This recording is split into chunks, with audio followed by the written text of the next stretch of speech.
Assalomu alaykum qadrli muxlislar. Sport kanaliga xush kelibsiz.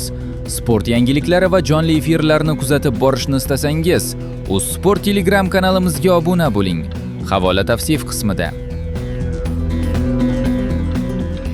O'zbekiston milliy terma jamoasi jahon chempionatiga tayyorgarlikni davom ettirmoqda. Vakillarimiz 1-iyun kuni Kanada terma jamoasiga qarshi o'rtoqlik uchrashuvida maydonga tushadi.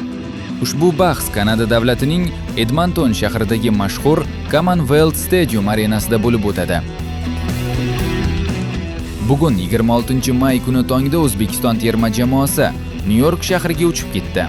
Endilikda futbolchilarimiz mundial oldidan tayyorgarlikni akishida davom ettiradi. Murabbiylar shtabi jamoaning jismoniy va taktik holatini yanada kuchaytirish ustida ishlamoqda.